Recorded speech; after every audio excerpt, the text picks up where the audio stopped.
সামৰণি পৰিল অসম সাহিত্য সভাৰ ভোটগ্ৰহণ প্ৰক্ৰিয়া আজি সিল কৰা হয় বেলট বাকচ মেঘদূত ভৱনত বেলট বাকচ সিল কৰিলে নিৰ্বাচনী বিষয়াই প্ৰাৰ্থী সমৰ্থকৰ উপস্থিতিত সিল কৰা হয় বেলট বাকচ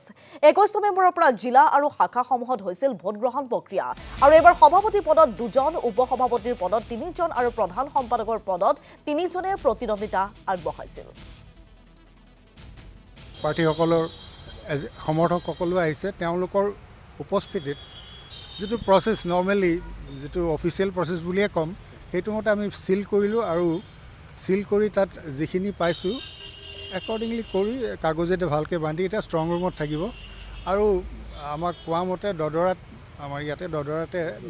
ভোট গণনা হ'ব হেতু 29 তাৰিখলৈ 29 ডিসেম্বৰ গতিকে দুই এটা কমপ্লেইন আহিছিল কিন্তু সেই কমপ্লেইনবোৰ এতিয়াও আমি চাবলগীয়া হোৱা নাই কাৰণ নিৰ্বাচনী প্ৰসেসটো চলিয়ে আছে মাজত আমি কমপ্লেইন এটা আমি হেৰি কৰিব নোৱাৰো এতিয়া গোটেইখিনি হৈ যোৱাৰ পিছত যেতিয়া ৰিজাল্ট ওলাব তেতিয়া কোনোবা জিকা ক্যান্ডিডেটৰ এগেইনষ্টত হয়তো কোনোবাই চ্যালেঞ্জ কৰিব পাৰে হেতু যদি আমাক দিয়ে লিখিত আকাৰে যদি কমপ্লেইন দিয়ে ইনিশিয়ালি আমি হয়তো চাই যদি তাৰ লিগেলিটি থাকে কমপ্লেইনটোৰ ওপৰত আমি ভেৰিফাই কৰিম